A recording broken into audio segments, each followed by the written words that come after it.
And hello, everyone, and welcome back to, I just realized that only applies to half the people listening right now. Hey, welcome to the Talk to the Internet podcast. We were just reacting to Nintendo's Direct, which was just filled with slobber knockers. Just, Nintendo's throwing those big hits left and right. Wah, wah. We got Metroid. Slobber knockers. We got the Breath of the Wild 2. We even got a Mario game. We got, I think there was a Halo game in there too, right? It was everything. They finally made the perfect video game, and it's coming this fall. And I can't wait to play it. We did it, actually. There's this tendency of creators to feel like the active expression, like you're cultivating talents, you're cultivating skills, you're getting better at expressing yourself, you're getting better at creating a curated and finely crafted artistic product. Mm-hmm. Everything. I don't want to say every artistic work in the human race for the last, 4,000 years is leading to this moment, but certainly all of video games from, 1960, whatever. It's all been a communal project to get to Mario Golf. And thank God. Snark aside, I actually love Mario Golf, so I'm really excited. The idea of Mario Golf, like the speed mode they announced, where you just hit the ball and scramble to sprint to the next location is that's exciting to me because the best part about golf is the in between parts. The physicality, yeah. Criken, I want you to commit to this right now because Lawrence and I already did. We're going to be drunk Mario Golf. Oh, hell Will yeah. you do that? Okay, all right, good. All right. I have a tradition in my community where we, like once a blue moon, every other month or something like that, we have a golf night, essentially. And golf night to us is get shit-faced drunk and play mini golf games on I watched it. It's awesome. Steam. Yeah. Yeah. So, we already have a tradition of this where I come from. But I'm happy to, to make a Mario variant where the speed golf version of that is going to be so chaotic. I'm very excited. I can't wait. I want multiple layers, though. I want us to have to run somewhere in real life to play a round of speed golf. So, because I feel like the fun is not only getting deliriously drunk with your friends, but also through your house. Yeah, physically moving, vomiting, knocking things over, waking up the next morning with a variety of confusing bruises. That's the future that I see. I would love that. I would absolutely love that. Also, Splatoon 3, everybody. Yeah. That's really exciting. Although they didn't show... they showed a little bit. I don't know what makes it different aside from the lore opening. So, I don't know. I've never played a Splatoon game, so I can't say much about it. But me either. They showed some new weapons and abilities in the trailer, for sure. Mm-hmm. And, when it comes to a multiplayer shooter, that's kind of everything. The new aesthetic, it's sandy now. It seems like it's in, tech-wise, it just seems like it's a different period of time. Because Splatoon 1 and 2 feel like the city that you're in, Splatopolis or whatever, the thing with the giant fish and the light bulb on top. We all know what I'm talking about. That looked pretty clean. Like, it looked kind of like a goofy version of modern-day Tokyo, but the thing that they showed in the trailer for Splatoon 3 looked more like a rundown sort of 80s version of a city like that. So it might be either closer to an apocalyptic event, meaning it's a prequel, or closer to an apocalyptic event in the future, because all the splat fish bulbs are missing something. What? I don't know. Somebody's got to take this away from me. I don't know what I'm talking about. Well, I was going to say, you're the only one who's played it. You know more about the game than any of us. So the game I'm just going to trust you at this point. The game doesn't really tell you about its own lore. Let's see here. Timeline. You're our expert. All right. Prior to the Great Turf Wars, 12,000 years ago, the first bullet point in the rundown of the timeline on Splatoon.fandom.com. Here's the first thing you need to know. Around 12,000 years ago, Judd is born. Who's Judd? Let's click on it. All right, Judd. Oh, Judd's the cat. Judd's the cat that decides every match. He's got a little Again, without any context and without any of us playing a single match of this Splatoon. You guys know Judd. He's got the little tuxedo print. He holds up little flags. You guys know Judd. Judd. It's because it's short for Judge. Judge Kuhn is a cat in Splatoon and Splatoon 2. Unlike other characters, he seems to play a role in Splatoon's story that remains a mystery because he's 12,000 years old. In multiplayer, he plays the role of referee in Turf Wars. When he's done judging, he can be found sleeping on a trash bin in Inkopolis Plaza. Yes, of course, Inkopolis. How could we forget? So Judd is 12,000 years old. Yeah, I'm holding you guys accountable for forgetting this. Let's see. Human is buried with gaming devices 12,000 years ago. All right. Mollusk era 2,000 years ago. Global water levels recede, forcing many marine creatures onto what used to be Earth's dry land to evolve and become more intelligent. Some of those creatures also develop a humanoid structure. For example, squids evolved into inklings, while octopi evolved into octarians and octolings. The mollusk era begins. The inklings begin to use zapfish. Zapfish, that's what I thought. A prized power source. 2,000 years ago, Judd is released from his capsule and becomes the judge of the earliest known turf wars. All right, the Great Turf War and surrounding events, 100 years ago and after. Inkopolis and Calamari County are founded. Calamari County's customary chorus is composed to celebrate and respect the bounty of the sea. Holy shit. Did you hear all that alliteration in that sentence he just read? Yeah, it was a very V for Vendetta line Wow. right there. Yeah, the Splatoon.fandom.com doesn't fuck around, clearly. Around 100 years ago, Captain Cuttlefish and DJ Octavio are born. They later become the respective leaders of the Inklings and the Octarians. 100 years ago, sea levels rise again, forcing the Inklings and Octarians to fight over the remaining dry land. They should have just stayed in the ocean. Anyway, around that so why do they fight Why do with they the want to ink? be on the land? global warming, I guess. That's just where they are now. Evolution. We'll get to the fight with the ink. Why? All right. Around that time. How come? Okay, Captain Cuttlefish forms the Squid Breaks platoon, 3 other members, possibly including somebody who appears to be Sheldon's grandfather, and Moses Schellendorf as its leader. Moses Schellendorf. No, Amos is Schellendorf. Yeah. Like Ammonite, get it?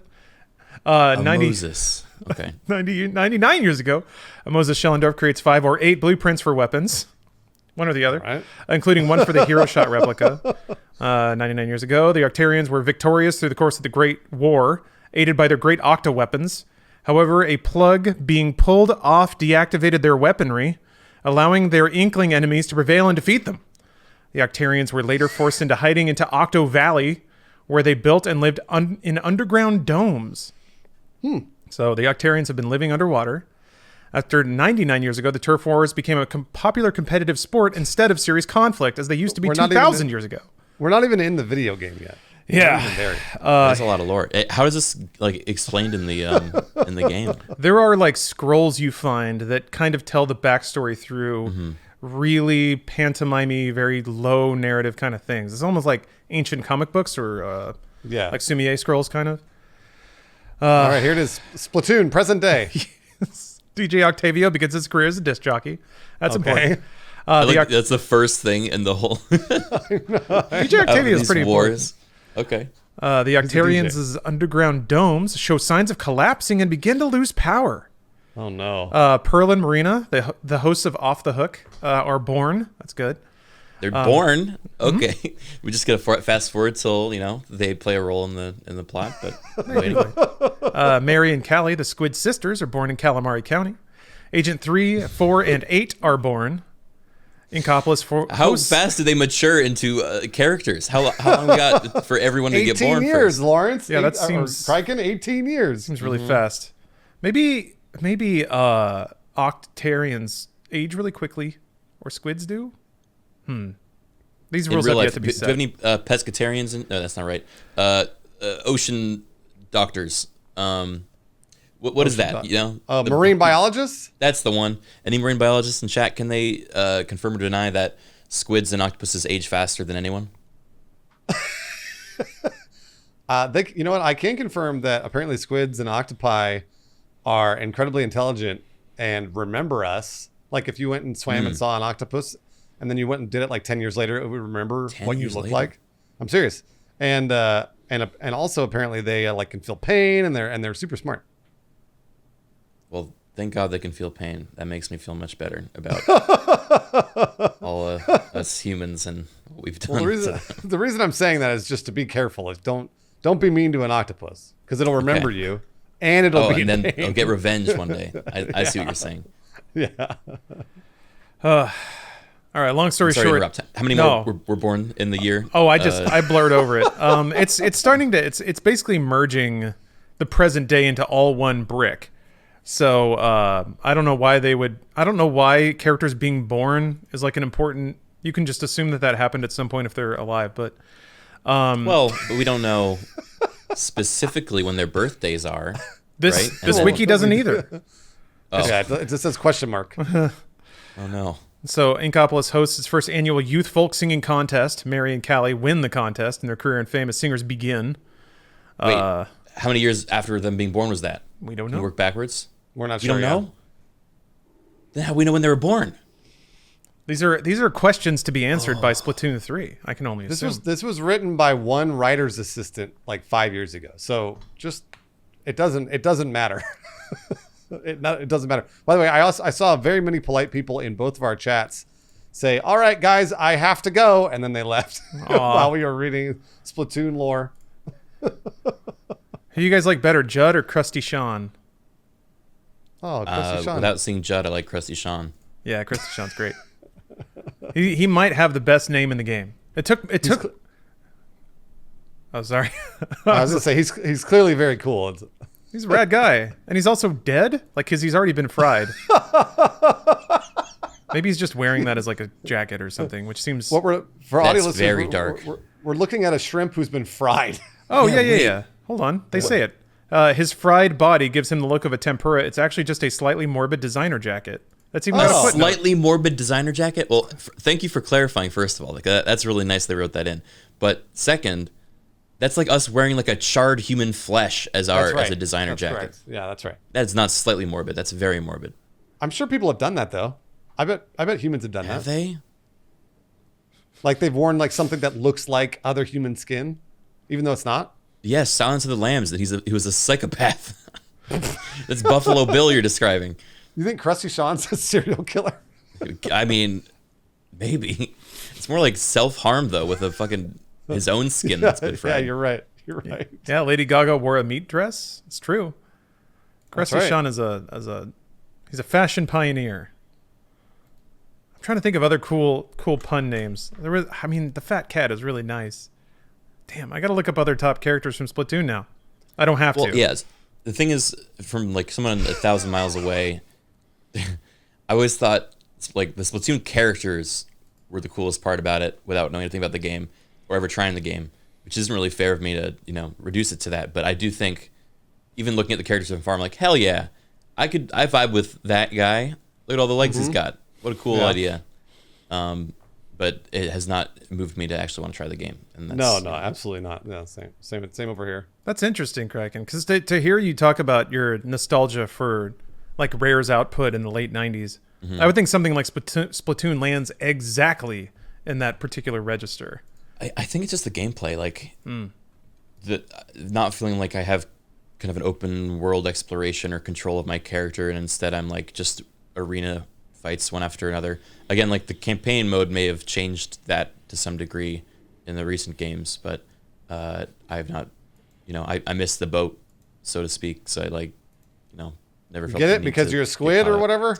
Thanks, Bruce. Yeah, I was kind of like letting them mull over that one, but I appreciate you hitting home. No, I gotta make sure. I gotta make sure people get that joke. Yeah, I get how clever I am. The jokes are few and far between here when we're reading Splatoon lore.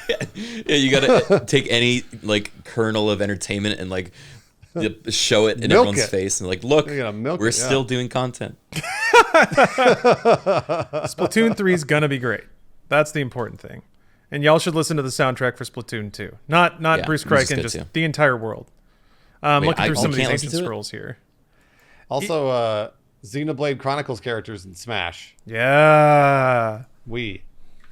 Booba. Pyrrha and Mithra. Let's see how long it takes to get to Booba. Actually, quite a bit. Look, Let's keep scrolling here. Be careful, Lawrence. Whatever you do, be careful. Oh, it's fine. It's a Nintendo game, Bruce. They're gonna have family values. These are all just pictures from the game, right? Like I don't think they'd be populated with actual. I don't know. You never know what you're gonna find on the internet, Criken. You know that. Oh no, yeah, definitely porn. What I'm describing though is the characters' Smash pictures probably aren't up there yet. Oh yes. Oh, they gotta be right. They've gotta be. Come on. They gotta be up there. There's gotta be already Rule 34 of Pyrrha and Mithra in Smash Brothers, but it's Rule 34 of it. There has to be. Don't look. The farthest I got in Xenoblade Chronicles 2 is pretty much the point where you meet Pyrrha. She's the red one. You meet Pyrrha for the first time, and because it's anime, your character gets like knocked out or whatever, and you wake up with your head on her lap. But it shows you this from the first person. So like on the TV, it like slowly opens up, and since you're on her lap looking up, all you see are two giant ass titties. And then like her kind of looking down, except her eyes are just like peeking out above her giant rack. Wow. And yeah, that's how they introduce that character. That's the choice. Yeah. Very matronly. That's what we'll say. It's meant to evoke feelings of motherhood. Yeah. Very, very mommy milkers of them. Very mommy milkers of you, Nintendo. Well, like that's what's weird is like Nintendo never really went for that. But then we saw Zelda bend over in Breath of the Wild, and there were some thick. Yeah, dude. It became a whole meme. There was that scene of like Zelda on all fours and Link's just standing behind her, staring at her ass. Yeah. And that kicked it off, man. And then they added like hot characters in Splatoon as well. And then Zelda looks up and she's like, "Bro, stop! Stop it, big bro! You gotta go save the kingdom."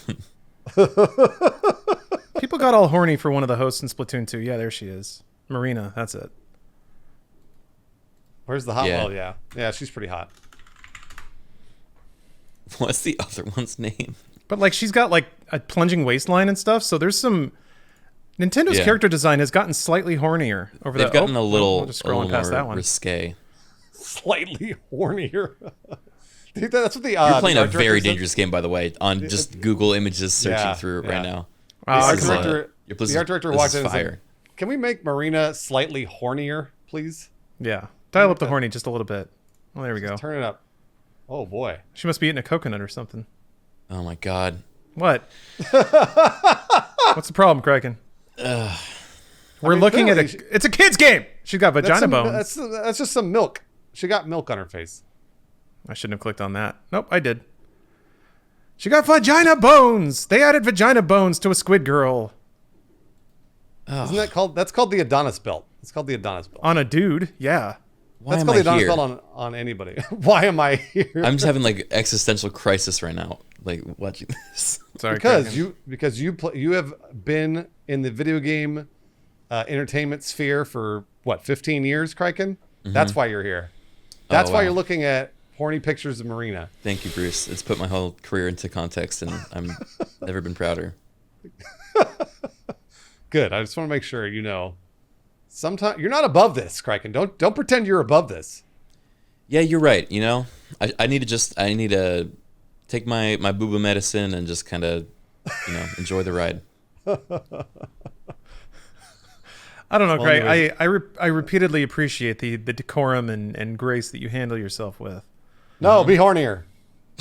You could be hornier, though. Yeah. I like the one thing that I love the most, I think, is that out of all of us, Criken has the biggest viewership, and we're trying to tell you how to adapt. I'm just kidding around. I know. I just like the dynamic here. Criken, let me sit you down on my knee and give you a few lessons about being on the internet. Actually, this is... You bring up a good point, because I've recently been... Some of the stuff that I've been hanging out and doing with in the after hours and streaming a little bit is VR Chat, which is a notoriously horny place. And I don't really mind it for that stuff. Like I can just kind of, hang out with my buds. That's mainly what I use it for. But I've met a lot of great new people through these kind of shared lobbies. And they've been like dragging me into this cesspool of degeneracy, piece by piece. And the latest thing that we did was there's game nights every week. And if you lose at game night, then you get a punishment role play that you have to do on the next day, because they have nights with different themes, and one of them is like a role play night where everyone comes as a new character and basically does bar RP where you walk in and you're doing a new thing. This is Rafflegator's Golden Gator for anyone that knows their work. But I recently been joining, and I joined for my first game night this last week, and our team lost, and I was assigned a character for the next, punishment for the next RP night. And my buddy Lawman was there on the winning team. And when they were trying to decide what character they could give me that could be a punishment, they were like, Criken will just play anything. Like he doesn't like he loves role playing. It's really hard to make this an actual punishment. And Laman's like, oh, make it horny. He doesn't like doing horny stuff like on stream. And they're like, all right, great. Now you got to be a succubus. And you got to role play as a succubus and get people off for the entire night. And so I felt like a piece of me die. And I was like, okay, I got to do some research now. So, maybe you're right. Maybe I got to get in touch with that side of me. I gotta, slap on some big anime titties and roam around the VR chat lobbies and really just kind of embrace it rather than. Have you done it yet? Have you streamed that yet? No, it's gonna be on Thursday. I'm not gonna stream it. That's one rule. You're not going to stream it. No, but other people in the lobby will be. So I'm gonna be. I'll just be. I don't know. I'll have to think about it. There's a model I have in mind that I'm gonna role play as, but man, it is hard. I have to watch that. Or it definitely. Ought to be. Yeah. Why? I feel like my latent fear, exploring any territory like that, is that I'll accidentally be really good at it. Yeah, you'll discover something, unearth some hidden skill. Well, so actually, Lawrence, I don't know if you're familiar with a lot of the VR chat culture, but there's a whole thing I've been exposed to in the last couple, month or two that I've been kind of reacclimating to it, and that's the concept of mutes. I don't know if you're familiar with that term, not the disability, of course, but basically these are characters in VR chat that often are, either like very done up anime girl avatars or something like that, that will never speak, but they have full body tracking, full leg tracking, everything, and are incredibly, physically communicative and present. And it's very surreal to interact with them because they can manage to charade style get all these thoughts across, but will never actually talk to you. And so, it's a thing that I've grown a lot more used to than I expected, but I don't think I could do that. I don't have that level of body awareness. I think that I could actually get my points across that way. Plus, I like to talk too much when I'm role playing, so I could definitely do that. You think so? I 100%. would love to see your 100%. Your interpretation of it. If I could, I would need one of those really super awesome rigs because I think I know what you're talking about, what they wear and stuff. But I could 100% be a mute in VR chat for sure. Definitely. Not mimes. Yeah, they're not necessarily full on charades. Now I'm a tiger. Guess what I am? It's more they're just hanging out, but every piece of their body movement is tracked, and some of them are very outgoing and are going to be hanging on you and trying to make you feel that phantom sense presence of someone there, and others are super shy and just kind of purely smiling and waving and have a bunch of bound facial animations that they're cycling between to express emotion. It's nuts. It's a whole new way of communication that I'm I don't know, I've been learning slowly by watching, but yeah, I don't think it's really for me. You know what kind of communication that is? It's real life communication. Is that what it is? That's how we communicate in real life, Criken. We have body language. We have it's all there, but that's actually when we're in real life with each other. Wow. Crazy. Thanks, Bruce. I'm going to have to do some research on this real life thing. Well, that's... I mean, to be fair, we haven't done any of that in a long time. So yeah. You have an interesting point, Bruce, because that it's interesting because it's almost like a Venn diagram of all the things you normally have access to when you're online and all the things you absolutely do not. So yeah, body language, facial expression, posture, physical motion, none of those things are typically what you can communicate with. So it's really fascinating that people have chosen to only use those tools. It is. Craig, and I'm curious about your read. Do you think it's maybe it's a social anxiety thing where it's easier to be behind a non-speaking persona, but you can still express yourself? Yep. I think for a lot of them, maybe even the majority, that's probably the case. I'd say another subsect is probably people that don't feel comfortable in their own skin and rather embrace one that they can choose and, get very good at kind of, embodying it and kind of living in it to the point where it's second nature to them. So, but again, this is all speculation because, I guess I could have a long text chat with one to get a better sense of more of the culture. And I guess I have to some extent. It's weird because VR chat right now is the place you can go for the closest thing to an after party or like, you know, a full on party where you get smashed and like hang out with people and feel like you're actually there. So I've done that like, you know, about 2 nights a week, I think, for like the last month or two, or at least 2 months. And it's really fascinating, the sort of stuff you learn. I've like had long, I mean, slow, but long conversations with mutes in those lobbies where they'll like be drawing out every like word. And then like we kind of like charade style keep like asking questions until we get the point right. And they're like, yes, yes, yes. And they like keep writing more. So yeah, it's a whole new like muscle for communication. Yeah, Kodiak says to experience but not participate. Yeah, and I that is something I can't tell you how often I wish I could do in actual social scenarios, because I do get something out of, you know, being around people, but sometimes it can be it can be draining in another way to interact with people. I guess I don't know. I've been in some unique social scenarios, but no, it definitely can. Yeah.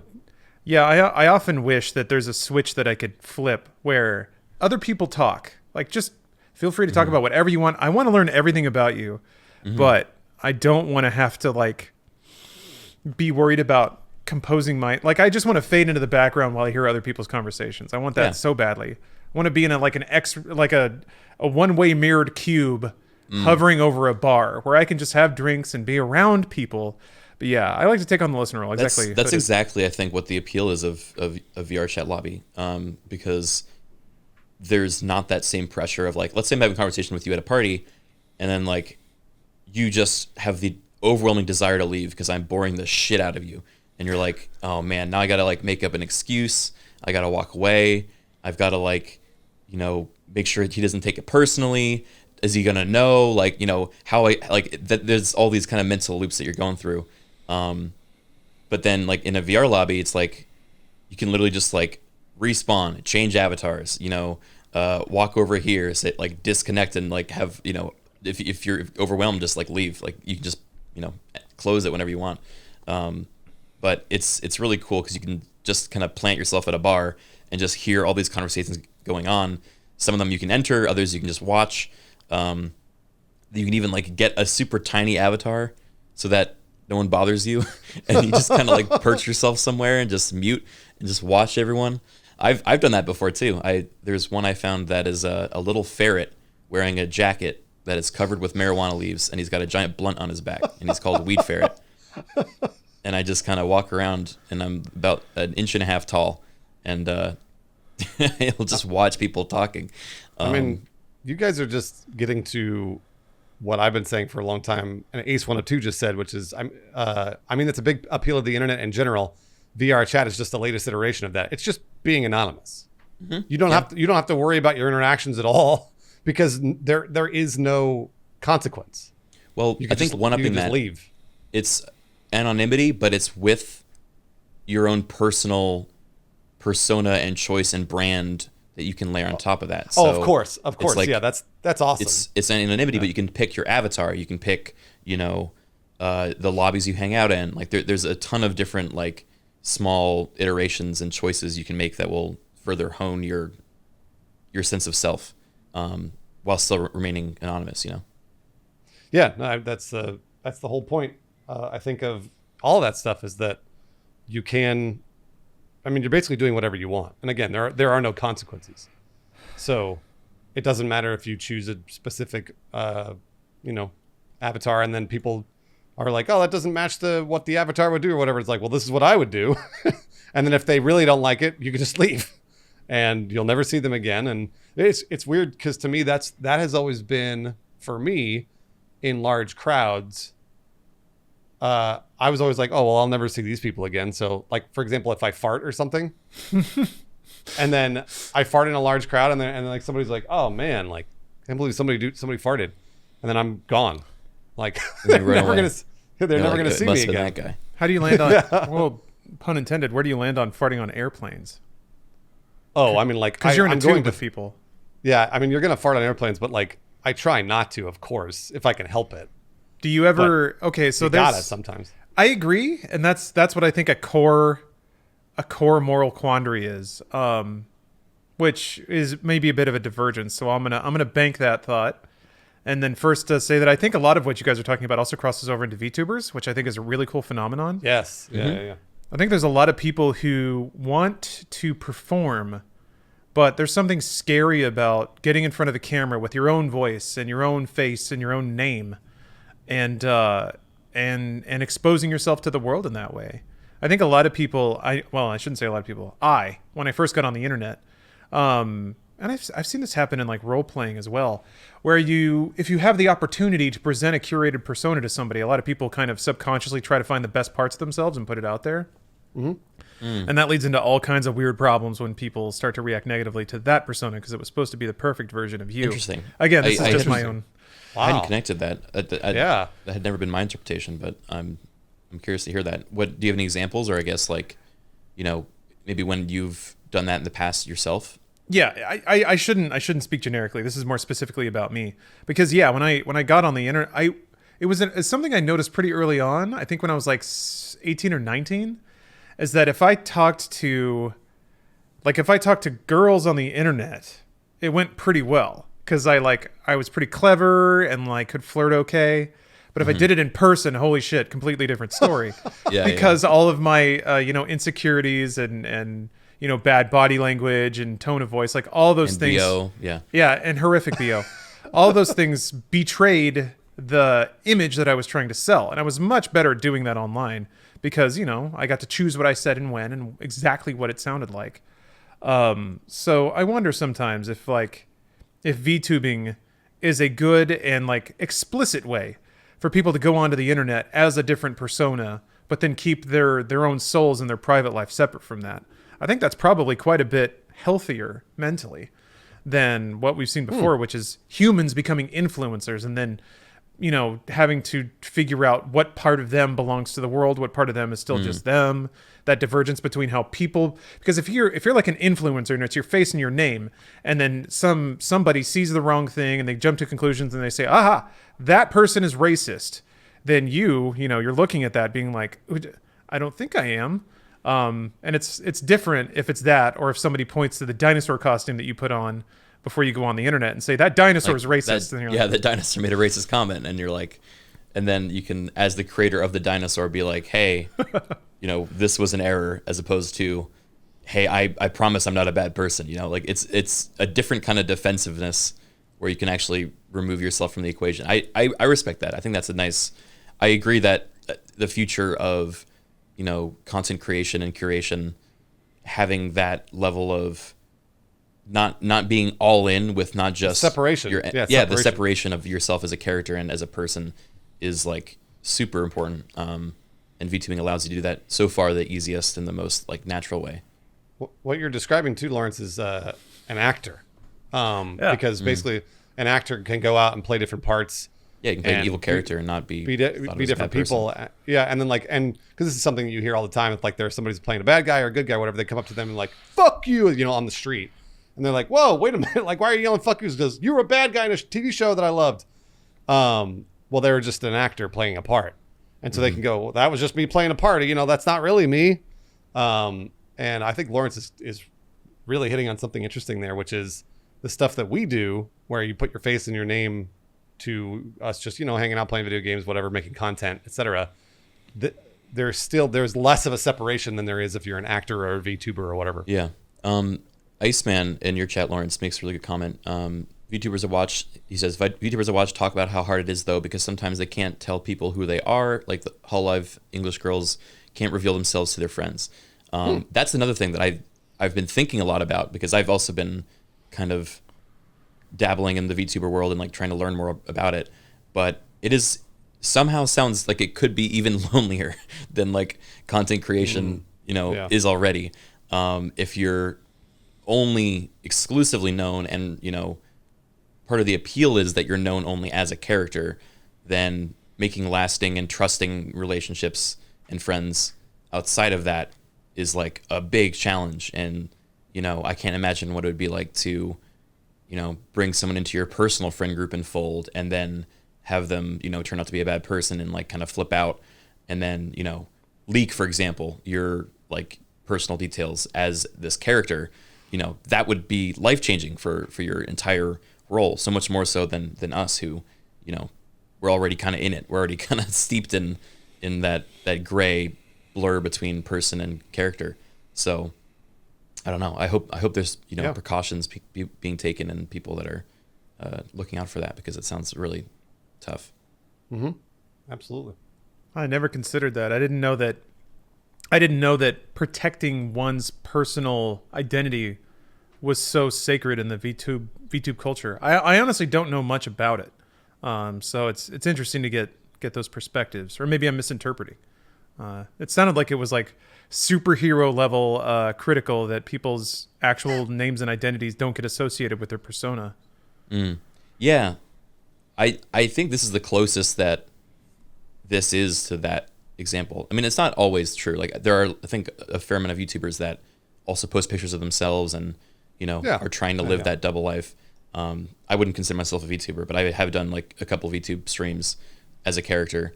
And it is kind of a fun counterbalance of like, playing yourself. You don't really want to break character as the character, because that takes away so much of the magic. But then ending stream, going back to you, or next stream, being someone else, it can be kind of whiplash for viewers, which I think is harder to kind of facilitate a community around, So it's a double-edged blade. Yeah, it's interesting, because I would think that VTubers would the common knowledge, what's repeated infinitely by like industry bro dudes or whatever, is that influencers or the rise of like a guerrilla content creation. It's appealing because it's so approachable. The person sitting on the other side of the camera is a real human, and you talk to them directly, and you feel that what is it, parasocial energy or whatever. The dynamic with a VTuber surely is different, though, because there's nothing about a VTuber that implies they're a real human that you're getting actual socialization through. So, I don't know about nothing. I think there is still elements of, the personality or the person behind the mask that will shine through, regardless of what character they're playing. And I think some viewers probably really enjoy that, like feeling like they, they're able to get to know someone without meeting them and knowing them purely through this like guise or this mask, Someone in chat says, I've only used a VTuber model a few times, but it's for sure nicer and more comfortable than using a camera and having people comment on in real life appearances. Gives you a chance to play the game and make content without really having so much shown to the world, if that makes sense at all. You can still be yourself to an extent, but you can still hide. Absolutely. Makes total sense. All right. This is what I've been saying for a long time, which is just people want to hide. They want to be anonymous. They want to not reveal all those parts of the world, because it is hard, because other humans are mean. And lots of other humans, have to take out their aggressions on other humans, and then they're mean. And honestly, I think that takes away from content creation as a whole. The more that you shit on somebody, the more that the less content they create, and then you don't know what they would have made. And so so that there's a it makes total sense that people want to be anonymous and do that, because going through life is hard enough, right? Just going to your job, or like going to get food, or having to interact with other people. And if you are super self-conscious about specific parts of you, as most of us are, then having those exposed to a much larger audience and to the internet who's anonymous, yuck. That just sounds like the worst. So I totally get it. And it lets you prototype. You get to try a million different personas until you find the one that clicks. Yeah, that's actually the thing that I've been most excited about in like prospects of myself personally VTubing, is that I already do so many different characters on stream in all these like roleplay scenarios, and today I feel like doing this sort of character, today I feel like doing this, and theoretically, once you've got like a process and you've invested the time and money into making all of these characters into actual playable avatars, I could just flip on a stream, this one I'm doing this character, this one I'm doing this character, and like it can be a lot more visually consistent, and like, because one of the things I think about a ton as a streamer is the visual language of a new viewer, or someone that's just kind of passing by, where they tune into your stream for 10 seconds, or it just appears on a thumbnail, and they're like, is this worth me clicking? Is this worth me watching more than, a minute of this? And they're going to wait to see some indication of what's going on to then make that judgment call. And I think about that a lot because I don't know at a glance what of my content is visually enticing enough to have someone invest that time to find out if they like it. After a while, I think they probably enjoy the humor or the characters or the voices or the games or, whatever it ends up being. But I think, how you market yourself to a new viewer at a glance without even, intentionally doing so is a huge part of streaming. And I think VTubing lends itself to that better because people will tune in and be like, why the hell is there a giant rat on the screen? And, winning that viewer beyond the first, 2 minutes is a challenge, but it is still, I don't know. I think it's more of a, it's clearer of a creative choice and a creative decision than just simply being yourself for 6 hours and hoping that someone gave you enough time a day to actually stick around for the whole time. That's true. It's much harder to get people in if it's like just, some dude, some normal looking guy playing whatever, Warhammer or some shit, versus, like you said, big titted anime girl, Well, I said rat, but you said big titted anime girl. Well, yeah, because I know what Lawrence is looking for. I saw his face. Oh, yeah. And 99% of the internet. I'm not saying there's a huge market for a big fat rat, which is partly why it's been fun, doing it, because I feel like I'm not like pandering at all to like what expectations are. It's like, why the hell are you this big rat? But I don't know. I don't want to like. I feel like I'm talking a lot here, but You're not. I'm really excited by the potential for this sort of technology and the culture kind of shift around it. Personally, I really want to see more avatars and characters that are not just anime girl. I know that's asking a lot. But I don't know. There's so much potential for it. And if you look at all the fantastic 3D models that are out there, like imagine like role playing as a squid, like, and with titties. Okay. Yeah. Okay. I'm trying to work with you here, Criken. You got to meet me halfway. No, though. I understand. I appreciate you. You're It's called compromise. This is compromise. Fine. But like, I would love to just visit a channel and see like how this character is, representing themselves across the games they're playing. Like, what would a squid think playing, a desert-based like game? Like, is it going to be? Are they going to make like? Is that going to be a whole bit, or is it going to be just playing the game normally? Maybe I'm thinking too much about it, but I don't know. I really think that in the next few years, it's gonna. Of course, there will always be a place for big titty anime girls, but I'm hoping to see some other. That's never going away. Yes, Literally I'm never. well aware. Yeah, never. Actually, after the ad read, remind me to tell you of an idea that I had, and I've already tried it once or twice, and I'm just curious to see what you guys think of it. But first, hey, Talk to the Internet is brought to you by NordVPN. That's one of the main reasons we are doing this podcast more often, is because Nord is sponsoring us. So NordVPN, if you don't know, is a VPN service that protects your internet connection and routes your internet connection through other servers throughout the country and the world, and acts as sort of a proxy to make sure you are protected. NordVPN has over 5,500 super fast servers in 60 countries. They do not log your data. You could watch a bunch of other things that are region locked. Like, for example, if you want to watch Netflix in a different region, you could use NordVPN to have your internet connection in a different country. And then you could watch European Netflix if you wanted to. 24/7 customer support, 30-day money-back guarantee. It works in China. Protects data while traveling in public. Of course, like if you're in the airport or in a coffee shop, whatever, just have NordVPN on. It's just one click. You just turn it on and it'll protect your connection. You could do up to 6 simultaneous connections. There's double data encryption for increased anonymity, like we were just talking about. And NordVPN has their own proprietary, like faster connection technology called NordLinks. Because sometimes sometimes VPNs will slow down your connection, and NordVPN's actually pretty good about not doing that. So, if you guys want to go to nordvpn.com/talk2internet, you can use our code or use the code talk2internet, all one word. You get a 2-year plan with a 70% discount. So 70% off a 2-year plan plus 1 additional month free. It ends up being about $3.56 a month to use NordVPN for 2 years.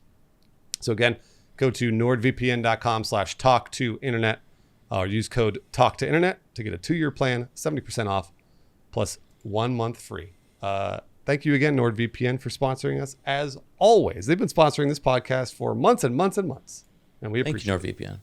Yeah. Also, it's a great way of doing some research on some of these different anime girl avatars that we've been discussing without, let's say, alerting the rest of your household. So, Yes, just worth thinking exactly.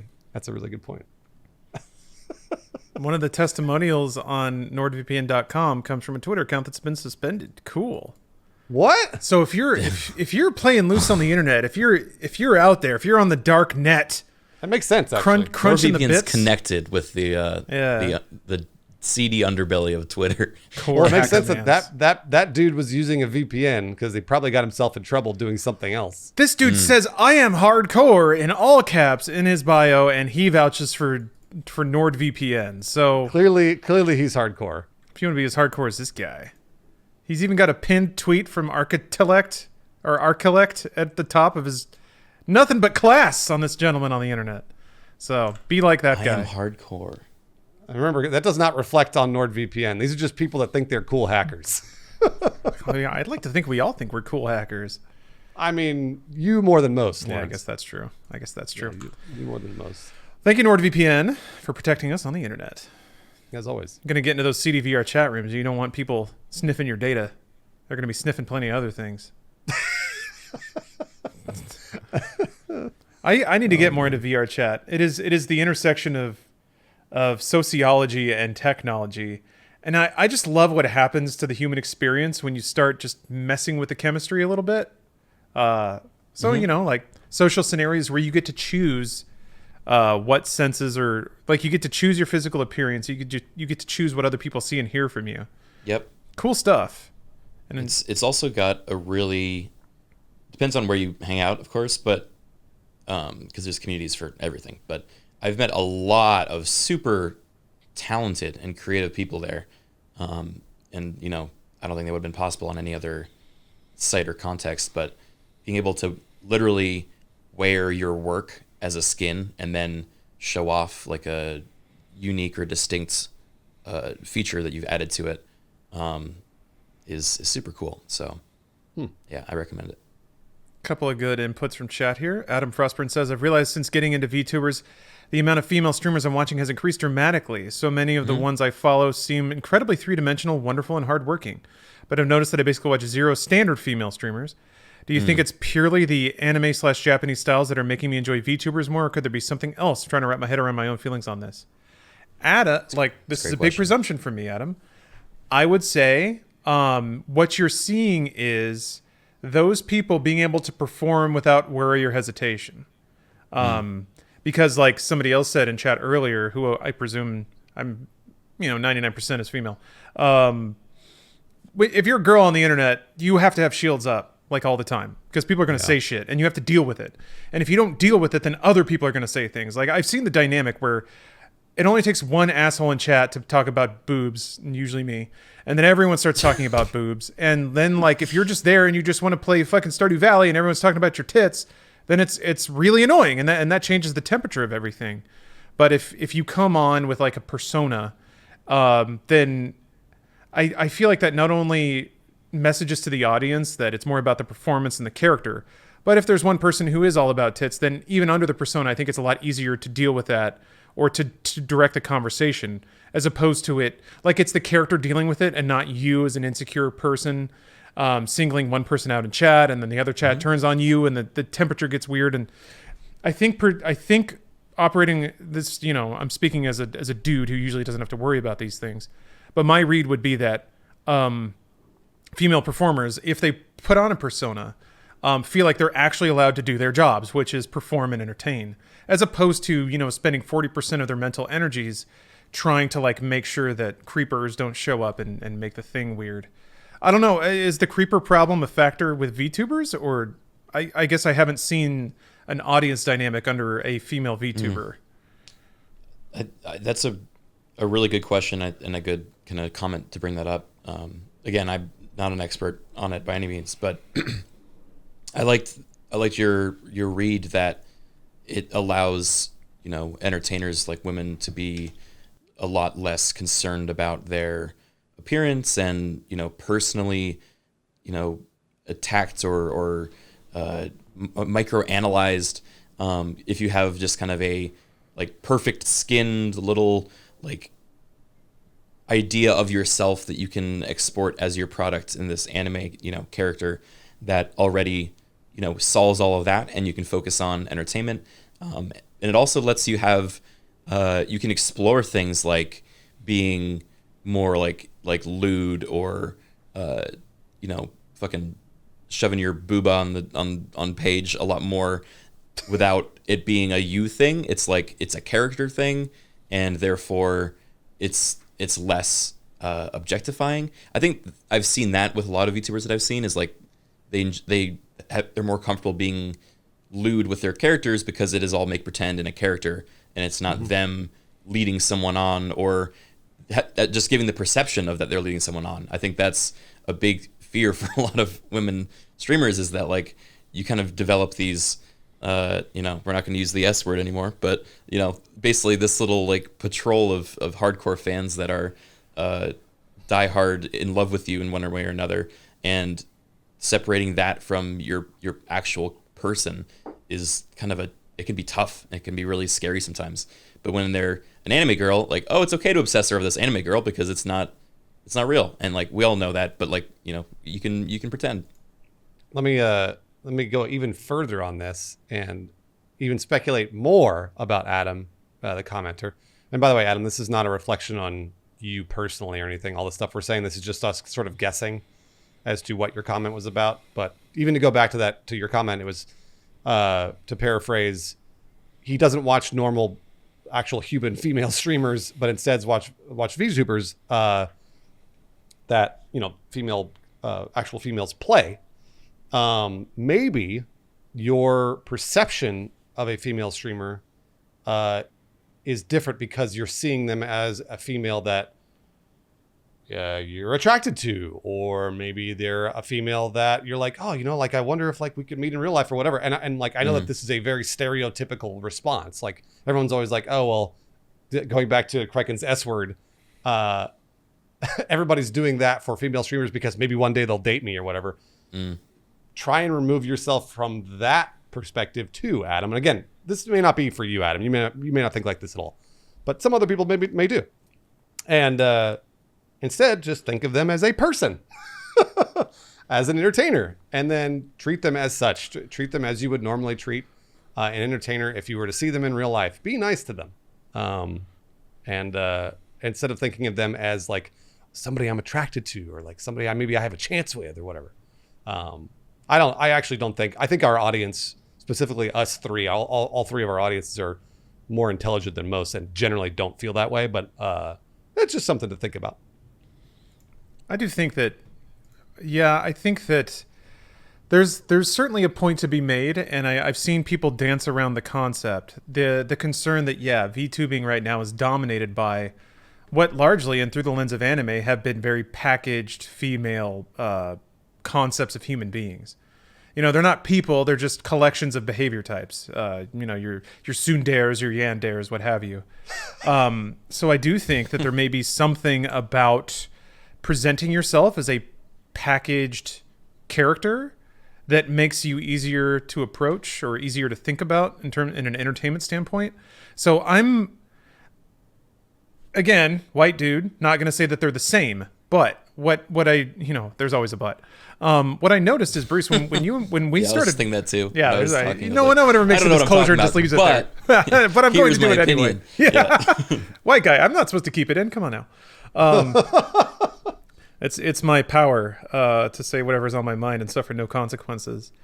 It was interesting to me when we started Funhouse how quickly the audience snapped us into pretty digestible roles. You know? Yeah. The funny one. I was the like angry nerd, and I was like, I'm actually quite a bit more than that. And when we do our podcast, that persona is not there at all.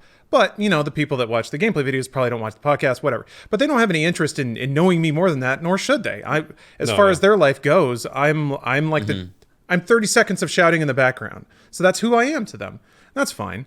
That's what entertainment is. It's people, you know, taking a performance or a persona and boiling it down into something digestible in their heads. So I think that might be the case too. There's a lot of... It's so much easier to put a character in a box when they can, like, there's no variation, you know, like it's like maybe their visual model and like textures and, you know, clothes may change as it's updated or whatever, but like it is this never aging perfect bubble of a character that a streamer can play, and it will never, it's consistency, which I think, you know, viewers strive for, yearn. Well, they yearn for reliability and consistency and like a schedule, and they want to come and see the same thing over and over and over, because it makes them feel good. And that, by the way, that's not a bad thing. I think that's how we all feel when it comes to entertainment that we watch. We all would like to watch something that is familiar yet different. The interesting thing about, I think, Twitch streaming and VTubing and all the stuff that we're talking about right now is this is a much longer form content. So it requires us, this is going to sound super weird, but it requires us to expend more energy into the entertainment we're consuming, because we have to actually use our brains a little more when we're watching somebody, you know, live their life on a stream or play 5 hours of a video game, or like they express their frustrations or they express their happiness or their sadness or whatever while they're playing. Then that makes them a real human being. Whereas if they were watching Lawrence, he was the angry nerd for 30 seconds in a 10-minute Funhouse video. So it's weird, because I know people think Twitch streams are like, oh, you throw them on the background and just watch, you know, whatever. They're kind of nothing. It's very strange. It's actually the opposite. I think it's the opposite. And the more that I watch streams, the more I realize, oh, yeah, this is actually asking more of me as a human being if I am to continue to be, you know, a productive member of society. Yeah, that's just the way I've seen it so far. Yeah, I think I agree. I follow a number of female streamers because they play some pretty core nerdy shit that I'm into. But I have noticed most of them are off camera and most of them don't talk much. And I think I do, for me at least, speaking only from my personal experience, when I go to a stream and somebody's like, hey, I'm playing a game that I really like, I'm having a good time with it, I may be knowledgeable about it, but I just want to share my enjoyment of this game with the audience. That's the stream chemistry that speaks to me. And that's usually what I have on in the background. But I've noticed that energy is not quite there with some of the female streamers that I watch, the ones that, you know, aren't behind personas or on camera or anything. And I think it's because the audience flavor doesn't really allow for that kind of free and open entertainment, because there's always going to be somebody that wanders in and makes it a little bit hostile or comments on appearance and stuff. And then it's just the stress. I guess to boil it all down, what I've felt from some female streamers that I watch is defensiveness, which is not their fault, but I don't think defensiveness lends into a stream that, you know, sucks you in and makes you feel that warmth and that energy. And I can kind of understand why a poor lady on this internet might feel defensive if they're exposing themselves that way. Yeah, I'm presuming a lot there, so that's just all in my headspace, you know, typical like projecting my own thoughts out into the world kind of thing. But that's the vibe that I've gotten. Only natural. It's in our nature as white men. We're just doing what we do best. Okay, no reason to get mad. Yeah, one thing that I'm interested in is one thing I've noticed is. Somebody mentioned energy streamers, that wear thin. I've definitely noticed in the past year that like my tendency is to just share gaming with people, And for me, that's like 8 hours of bashing away at an obscure game that no one knows about. Over the course of 8 hours, I'm not going to be that high energy. But that's just the kind of like, that's the groove that I've been lucky enough to be able to settle into. But it seems like the better play on Twitch is to have shorter scheduled shows that are higher energy, so that you have higher average viewers, so that you can then, like, it just makes your channel look better. Like, no one cares about uptime. People only care about average viewers. So it seems like Twitch is kind of, market forces are pushing Twitch towards a more produced structure with more definite hours, and not just kind of like Interesting. loosey-goosey online freewheeling fun times. It does seem like... Yeah, to some degree, but I also think that majority of the top streamers on the site are the latter. They just kind of hang out and talk with chat, and like they stream for 12 hours a day. Do they? Yeah, it's the energy and persistence of them just being around is what bring people back. I'll tell you why, Lawrence. It's not because I think what you're saying is actually true. I think the more produced stuff is coming to Twitch more often now. But the only reason I'm gonna tell you why it's not because of like what your perception is wrong. It's because of Twitch, and it's the same thing with YouTube. So the more videos you put up on YouTube, generally the better you're gonna do, and the more you stream on Twitch, generally the better you're gonna do. And it's because they want people on their platforms. They're prioritizing people who are there more and creating more content for those platforms. So the artistic zombie actually made another great comment. She said, to be honest, as a female streamer, I tend to get really defensive when I do have to talk to show myself on screen. I try to tone myself down on games I really enjoy and know lore shit in hopes of not getting one of those viewers who unleash hell, for lack of better words. That's totally relatable. I think we deal with that as well as male streamers. I'm sure it's probably much worse. The whole like mansplaining concept for female streamers. I don't know. Is there a way that you guys deal with that? Do you feel like you're ever limiting your geeking out, I guess, about something, or do you just kind of like how do you deal with having someone that knows best and is eager to tell you, And what would you recommend to someone else that's looking to start streaming in that position? Man, all great questions. Man, we should have. If we knew we were going to go here, it would have been awesome to try and get some people who do stream in that space to talk about their experiences. But luckily, we've got text, so that's nice. There's a new Blasphemous expansion. Sorry, I was just scrolling Reddit. I wanted to hear Lawrence's answer to Criken's question, because I'm curious to see how. I was trying to dodge my question, Bruce. It's okay. I want to hear Lawrence's. Oh, you mean just when it comes to like, how do you deal with it? Like, do you tone back your passion? I feel like you don't, but I'm allowed to have passion, so it's not something I have to deal with much. It's celebrated for me to be nerdy about something, but it's part of your brand and like your personality. Yeah, in both categories, I think so. So for me, it's mostly just an aspect of like the only mental management I have to do is I guess back in the our final machinima days and then early at Funhouse. I've never been very good at restraining myself. Maybe an understatement, but it's just it's not a skill I possess. I've worked on it, and to some degree maybe went a little too far in that direction of using negative feedback on the internet to sort of curate my persona. But that was a work goal. I was trying to make myself less. I was trying to make the reaction to me less negative, so that our content wouldn't suffer because of it. And I think through that, I've imposed a lot of like self-restraints that I'm now trying to remove.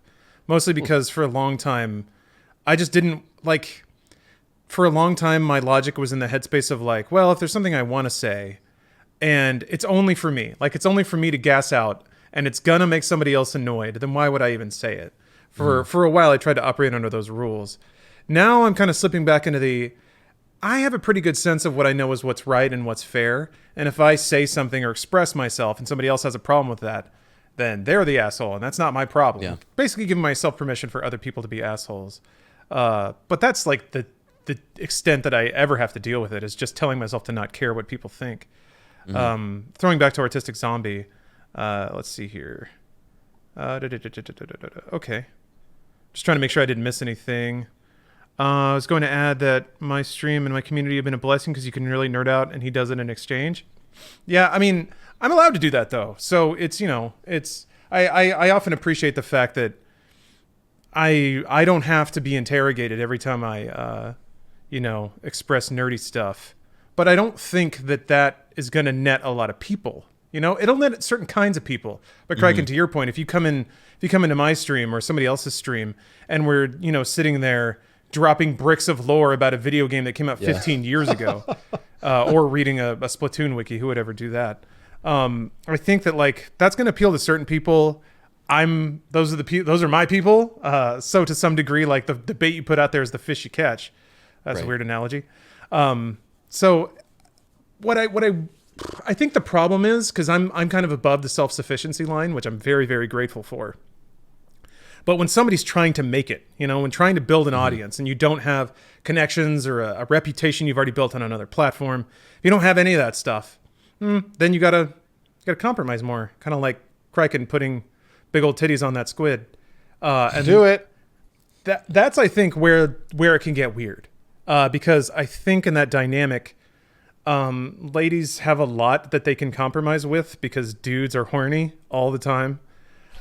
So it's like, what a shitty game to play. And I think that's where VTubing kind of becomes the saving grace, is you can put yourself out there. I think Casey Tron a long time ago was pretty brilliant about making it parody that she was like a ditzy e-girl, which I think lent into the persona quite a bit. She's dropped that gimmick since, which is also very, very smart. But I think it allows people to find that audience appeal without having to be disingenuous to themselves, which is awesome. Yeah, I agree. How about you, Bruce? For me, I have noticed that. So we used to have to take this YouTube self-certification course every year for people that were like programming YouTube channels that were partnered. And the first question, and always the first lesson that you learned in that YouTube thing, was, what's the most important part of a YouTube channel? And the first one was always passion. And what they mean is be genuine and be passionate about what you talk about. And the same goes for Twitch streams or any other content that you're making. Just be passionate about it. And always, I'm not going to play a game if I'm not at least somewhat interested in it. And looking to sort of find a passion for it, if that makes sense, for new stuff. And for me, like Lawrence was saying, like, I'm more of a person who's like, I am looking to make content that people want to watch. So like, if the audience grows, great. However, I will also be passionate about what I'm doing, and I'm not going to play something that isn't something that I don't want to play. Because I have always kind of been that person. I like to flit about between a bunch of different things and see like, well, why is this popular? Well, why is this popular? And then go check it out to see if it's something that I like or do not like. And I had a really good example of what we're talking about happen to me last night. I was playing. You were playing Total War, weren't you? Yeah, and I was really about that. I was super excited about it. I was like, I've heard good things. Criken was telling me about it, et cetera, et cetera, et cetera. And I played like 2.5 hours of it, and honestly really enjoyed it. There was one specific battle toward the end that was turned out to be pretty difficult, and I knew I wouldn't win. And as soon as I was losing, 3 or 4 different people in the chat were just like, you didn't do this right. You didn't do this right. You didn't do this right. And I was like, whoa, wait a minute. Like, I've played 2 hours of this game. A bunch of the people in chat had admitted they'd played 1,200 hours, 1,400 hours. Yeah. And they're like, you shouldn't have done this, and you should have done this. And I was like, okay.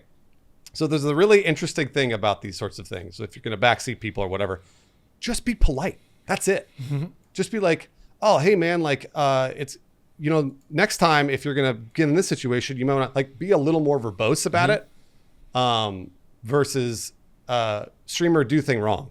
Yep. Real quick to interject in that. I think this actually connects to what Lawrence just talked about, in that, the number one thing when curating a community is like passion. And I think, what you got there is examples of people that are super passionate and excited. They're so passionate. Yeah. That you're playing their game. Like, this is the game that they know everything about, and they're finally getting to see their favorite streamer play their game. and then But you know, guess what as they did, soon though? as they recognize you gatekeeped did something me. wrong, They gatekeeped me. oh, they turned did? me Okay. off of it. Well, Yeah. was it just telling you what you should do better, or was it to go beyond that? No, well, it was, again, it wasn't what I should do better. It was what I did wrong. Right, right. So there's a difference. There's a difference there. I think they gatekept you for sure. It's just they didn't realize it in the moment. In their mind, that's correct. Yeah. It was, oh, you know, I know this classic, you know, trapping that he just experienced because when I first played, I went through this. Let me tell him so he can overcome it, along with the 5 other people that did just that and did not word it well because they're not used to, you know, having to be that delicate with their comments. And so it just turns into a shitpost, and then you're like, well, now I don't want to play anymore because I'm just going to feel awful about myself. Or you have to like do hours of research in a game before streaming it, and that's not really time efficient for folks like us at all. And you miss out on the magic of learning the game and that experience, which some people really enjoy. So that's what I was trying to say, is that I had a great fucking time learning about the game and learning about the lore and seeing what would play out. And you're totally right, Criken. They're super passionate about the video game. They wanted me to love it, but what their reaction is 100% doing the opposite of what they want. And it's I don't know how to like communicate that other than say it to them. Like, it's okay. The thing that I always say is, if I ask you, absolutely answer me. If I ask you, answer me, tell me. But if I'm fucking up on my own or whatever, and like, don't come in here and be, you should do this, you should do that. The should doesn't help me. It's all about what the questions that I'm having. And then if you're like, oh yeah, I can answer that question, and then you answer the question, then great. I've seen that. You guys are correct, and I'm glad you identified it as passion, because it is an expression of passion. It's just the valve is opening in the wrong spot. Because I used to be that guy. You know, I just sit around with nothing to say to anybody, but the second somebody brought up video games, my mind would explode. Like, finally, it's my time. I can demonstrate value in this conversation, to use I guess it actually ends up being a pretty pickup artisty term, but anyway, it was my moment, right? This is what I've been waiting for. Suddenly, everyone will realize that I have a reason to be here. And that's when it'd be like, oh, did you do this? Did you do that? Did you find that? And you know, I've seen that happen in other situations. I remember specifically, going to keep it generic because I don't want to call anyone out, but like, I was having a conversation with somebody and a certain topic came up, and it was a topic that somebody else was very, very excited about. And I could see it out of the corner of my eyes. That person got up, walked through an entire room, and came out to us just because they had heard the like phrase. They heard the one word. Oh boy. Yeah, and then it was like, what are you guys talking about? Here we go. Like, well, we were just wrapping up, but yeah, it's. Oh god.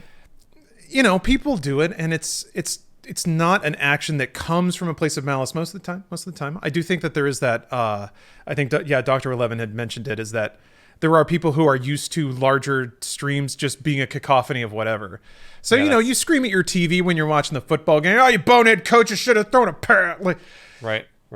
It's just getting that part of that's getting the gas out a little bit. But I think it's a mixture of those two things. One, people just venting negativity because they think it's a good place to do so, and they think that oil doesn't go anywhere. And then two, people that are super passionate and have kept their 1,500 hours of Total War all packed into their brains, and it's just been bashing around. And when they go to work, they don't talk to anyone about Total War. But that's the beauty of Twitch, is that it's pretty easy to find communities specifically dedicated to the thing you love. So you get in there, and then suddenly those 1,500 hours of Total War spray out of your fingers because you think this is the time you have to show the chance. You can show the person that theoretically you care about. Here's a little trick for you, Bruce, if you want to try this again. If you end up playing those sort of games again. I also was playing a Warhammer game last night. I played Necromunda, which is a Warhammer 40k game, and I know next to nothing about Warhammer 40k. I know Warhammer Fantasy because I'm a big fan of the Total War games, and I kind of, after I started playing them, I learned it. But instead of like broadcasting my ignorance as a cry for help that people will come and here, let me teach you, poor streamer. We just kind of have like lore topics and debates in chat all the time where I just kind of pose a question and let them fight over it. Like just throw them a fucking thing of meat and just see them tear at each other. So you're redirecting their, expertise and just let them like focus on each other and while you're just playing the game. And it causes, the downside of that is there's less chat interaction around what you're specifically doing, but they see more scene as a result, and you also can learn a bit without it being a direct attack in some way, So. Oh yeah, no. By the way, I don't see it as a direct attack at all. This is just I know what it is, but my Action Hack just said something in Lawrence's chat, which is wanting your audience to behave in a specific way seems like a never-ending battle. It's sure, but what I'm trying to just be out there doing is say, hey, pretend I'm sitting next to you. That's it. Pretend I'm sitting next to you, and then read out loud what you just wrote. How would that sound to your friend if you were just shouting at your friend, or actually not even your friend, somebody who you really haven't met, somebody who really you haven't talked to before, and then all of a sudden you're like, do this, do that, do this. There's a just sort of try to add another layer of politeness to it. Is usually the way I hope that people will conduct themselves, because again, we're all humans. As far as I know, I don't know how many bots I have in chat. Yeah, good point. Another thing we did would be, I would like, if it's a single player game, sorry, video. Is that Skate 3? It's Session, I think. Session, never heard of that. Yeah. But the, what was I about to say? I would put up lore videos. If I'm playing a game and it's single player and I'm like still learning the game, we just like in the background, I'd like look up on YouTube, like a explanation of a facet of the game and just let it ride. And then, we're learning, everyone collectively, we're learning about either the world or the game, depending on who's kind of focusing on what. And it also lets chat like hyperfixate, as they love to do, on a specific thing without it being me for once. And it's like I just dropped them off at daycare and I'm like, all right, go talk about your lore stuff. Like you're distracting them. You're like, this is what I was doing with my puppy, which is I throw a treat into the kitchen to make sure she runs in there. Mm-hmm. That's exactly it. Oh man, that's hilarious. I really do feel that comment though of like, I remember asking this a while ago. Damn. I remember asking this a while ago about like, what parts of this job do you guys consider the work? And I think it would be unfair if we got to go on the internet and play video games with our friends and somehow made money for doing that. I mean, it's awfully close to that for some reason, but I do think that, you wouldn't be on Twitch if you weren't public somehow. And kind of going back to that, people are allowed to be assholes thing. It's done wonders for my mental health to really embrace that. And that sounds like a shitty thing to embrace, but there's no way around it, man. People are allowed to be assholes. That's just the world. It's like instead of fighting the current, you can just acknowledge that it's taking you downstream and not like exhaust yourself. Yeah. So I really like your approach, Criken, of like, let's misdirect. Let's introduce something else positive. Which Bruce, I don't mean to interpret like that I wholly disapprove of trying to guide behavior in another place. But no, for me, this is just teaching people a different way to do it. Yeah, it's just different approaches. That's all. Yeah, that's all. Yeah, gentle diversion is, I think, the phrase. Yeah, it used to kind of get under my skin a little bit, but I think what I've grown to appreciate is that essentially, I guess this is the way I think about myself. I don't want to generalize, but I'm basically just like playing a guitar in a subway station, except it's a video game and it's on the internet. But I think part of that is, you're going to get the drunk guy who comes along and be like, you don't know how to play, your guitar's out of tune. And it's just going to be screaming. And that guy can do that. That's just the world. And it's not my job to fix that guy. But I can try. I can be like, hey, brother, why don't you just chill? Hey, what song do you want me to play? And I'll play it. Something like that. Yeah, exactly. But exactly, Lawrence. I do think exactly that, right. Yeah, I do think that people being people in Twitch chat, it's always going to be a factor. Oh, sure. Of course. Yeah. Yeah. So, and to some degree, I've learned to kind of embrace it a little bit. It's just part of the texture. The thing is, though, it's like, I think in a busking situation, also applicable. The thing that I find really fascinating is the one person who's like the inciter, one way or another. They have incredible power because, to kind of throw it back to another topic, it is totally on the skills of the host to handle that situation appropriately and keep the vibe right. And Yeah. that's when I think, kind of going back to the VTuber analysis, that it makes it actually quite a bit easier to guide that way. I guess it's because it is a little less like you're screaming directly at a living human and more like you're ruining a nice show. You know? Yeah. You go to a maid cafe and you're like, yo, you're a real maid? Tell me about all your dresses. And then suddenly you're the jerk. But if somebody's playing, you know, if you roll up on somebody playing Lego and you start screaming at them somehow, that seems like there's less barriers there. More okay than the maid cafe. It's I know very you're simple. right though. You're right. I think it's a really Lawrence, good analogy. Your analogy is great, except for the fact that the person yelling at the busker isn't anonymous. It's like there are 10, 20, 30 other people on the street that are all pointed. They could be like, yo, I think I know that dude who's drunk. And then they see them the next day at work and be like, what the fuck was your problem? Yeah. You know, like, whereas here, that doesn't really exist. They could just make a username and disappear. So, Yeah. And that's part of the fun from the viewer perspective, I think. Absolutely it is. As much as the streamer can wear different personas, so can a Twitch user. Yeah, I think, you know, to the point that Bruce was bringing up earlier about like trying to coach the audience in a direction so that you can better kind of manage reactions and stuff. I think that also goes to, you know, definitely factors into when bad eggs come in, you know, how the viewers and the community in general respond to that. You know, is it like a full on like, you know, vigilante group that like rises up and shoves them back into anonymity and, you know, sends them out of the channel? Or, you know, is it like on the cusp of toxicity where they can make a comment and then a couple of lurkers come out and also echo that, and then suddenly, you know, it's kind of getting out of hand? Like, it's a really interesting dynamic that streamers have to go through in you know, chat and communities in terms of how to find that common ground where everyone's like comfortable. I don't know. I don't think there's really any way to specifically do it. This kind of no, it's just all sorts of different ways. Yeah. It's great to hear all of our different ways, because I think that reflects all our personalities, sort of the way, you know, we all deal with it. But also there's all sorts of things to learn from this on the audience side, the people that are watching. I still advocate for the fact that, like, just imagine that you're here like right in front of me talking to me. Just imagine that. And then I think it'll like just add a few more little words. Like, it'll add a few more like, hey, please, or thank you, or you should try, or maybe do this thing, or sort of there's a little more politeness to it versus commands that you're shouting at somebody. I think that will temper your responses if you just imagine that you're there in person, or hell, even on the phone. If you're just talking to somebody, you know, just person to person.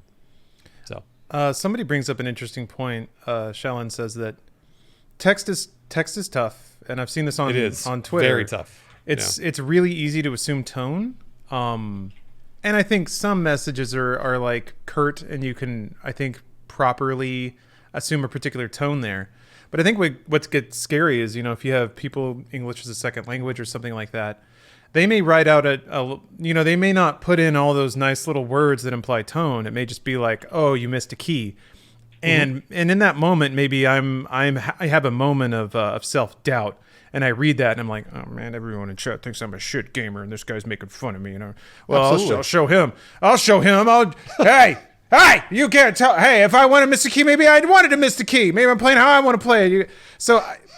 Sometimes it's such an amazing chemistry, and there's no place where it's right or wrong, but it is, you know, we're all smashing our brains together and this weird thing. So I think, related to what I was saying before, I've sometimes erred a little too much on the side of making excuses for other people or trying to believe the best in other people or something like that. But I've certainly been on the other side of, especially on Twitter, my God, I'll just write out something that I think is just a fun joke, or just like that's our Lawrence. And man, people will come in and take it an entirely different way. So, and that's one of those, like, well, I can't help you if you want to be mad about it.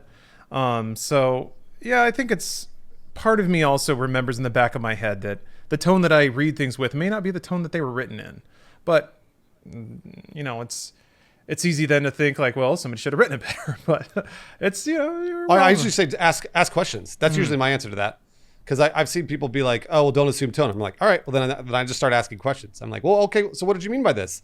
And then if they come back to me, oh, I meant this. I'm like, great, perfect. We figured it out. Awesome. Because it also gives that person a chance to dial back. If, for example, they wrote a mean response, and if you're asking the question, what did you mean by this? If they decide to come back and be like, you know what? Never mind. I'm not going to double down on this. And instead, I will say, nothing. It was a joke, which is my favorite troll response, by the way. Joke. Yeah. It was a joke. I think I've seen that hundreds of times on the internet. As soon as I call it out, they go, get out of jail free card. Prank, it bro. was a joke. It was a joke. Yeah, prank. Sure it was. Then, okay, well then, hey, you know what? It's diffused. We're good. Yeah, it's fun stuff. Oh, I just got a read from John. Hello, John. Hello, John. John Smith. Yeah, it's weird dynamics. I've been experimenting with being a little more. I got nailed by the post video card. I've been experimenting with being a little more open, trusting myself on this internet of ours. I think it's a good thing. How's that going? Certainly for more you? sustainable.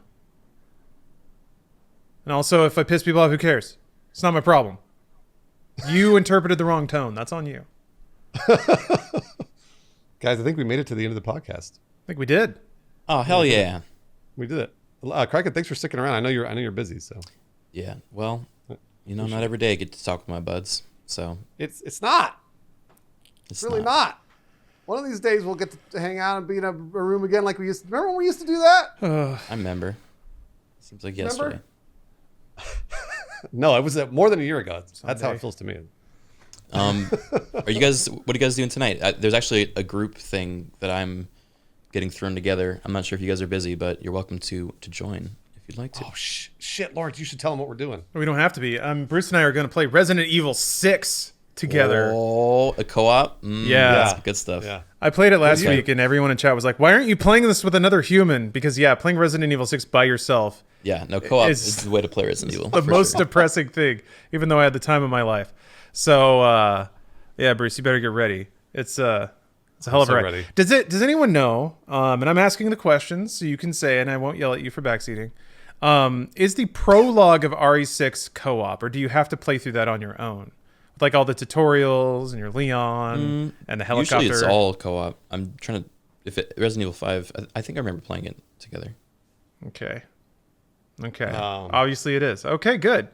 I didn't think it was because there's a lot of tutorializing and like stopping the game to give you tutorialization messages. And usually you can't do that if it's co-op. Prologue is single player. I thought so. That's fine. I can just be on the phone with Bruce while he plays through the co-op. I don't know if you guys have done Resident Evil 5 co-op, but that is, I think, still to this day, one of the best co-op experiences you can have. Really? Yeah, it is. Oh, wow. It's just so goofy. It's like so over the top, while still maintaining a serious plot line. So I recommend it. I guess 6 isn't quite as serious, but boy, is there more plot. Ooh, there's a lot of plot. Yeah. I was going to say, Lawrence is just going to be our lore explainer. Criken, what are you doing tonight? You guys remember Inferno Plus, the person that we did the Halo Kart with? He has made a Dark Souls mod that's a PvP mod that mods it into Halo maps and adds a ton of other functionality. So you can basically play Dark Souls, Halo, PvP. It's fantastic. So I think awesome. Tonight's the night that we're going to be doing that. So if you guys would like to drop by, you're certainly welcome. Obviously, if Resident Evil's on the docket, that's also fucking primo. So I'm sure you'll enjoy that either way. Well, either way, thank you for the invite. Yeah. I feel like if we'd known about it earlier, we probably would have done that. But either way, whatever. What else? Yeah, we had to delay it a few times, so sorry about that. I got you. No big deal. That sounds so good. It does. It sounds great. Well, thank you very much for watching. As always, thanks for sitting through our ad read for NordVPN. Like I said, I really truthfully mean it. We're doing the podcast because NordVPN is sponsoring us. So just keep that in mind if you ever want to, if you ever do use that deal, it really actually does help us and makes us want to do the podcast more because it supports us. Mm-hmm. So, yeah. Yep. Shout out to all our Texas friends. Hopefully. Oh man, I hope they're okay. Yeah, I've Jeez. been checking in with my parents. They just lost power today, but luckily they have a no. stove. Yeah, because my dad is an old soul, and this might be the first time that's actually paid dividends. So, yeah. Oh, you're in Houston? Pickle. My heart's with you. I would Man. wish I could do more than think about it. Thoughts and prayers, I guess. But Thoughts and prayers. yeah, that's good enough, right? It's not. Anyway, yeah, thank you all very much. I have to use the bathroom terribly. Oh yeah. Wow. But Criken, Bruce, thank you for talking. And we'll see you sometime in Thank you the for listening. indiscriminate future. Talk to the Internet podcast. Bye guys. Okie doke. Bye, Bye-bye. everybody.